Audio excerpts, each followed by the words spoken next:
জানো তো, এবার মায়ের কাছে এসে অনেক কিছুই খাওয়া হয়েছে। আর আজকেও কিন্তু একটা স্পেশাল আইটেম রান্না হচ্ছে। রান্নাটি হলো দেশি মুরগির মাংস, আর তার সঙ্গে হচ্ছে একটা স্পেশাল রুটি। তো চলো প্রথমে মাংসটা দেখে নাও, তারপরে তোমাদেরকে দেখাচ্ছি স্পেশাল রুটিটা কি।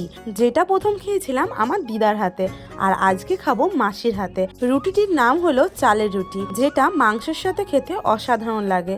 এর জন্যই আজকে মাংস রান্না করা হবে, আর সাথে থাকবে চালের রুটি, যেটা খেতে অনেক মজা লাগে। আর আমার মনটা হয়ে যাবে অনেক অনেক খুশি।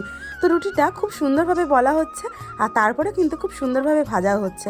তো চলো কিভাবে বানিয়েছে সেটাই তোমাদেরকে বলে রাখি ছোট্ট করে। প্রথমেই চালের গুঁড়োটাকে গরম জলে ভালোভাবে মাখিয়ে নিয়েছে, আর তারপরেই ভালোভাবে হাতের সাহায্যে ছেনে নিয়েছে।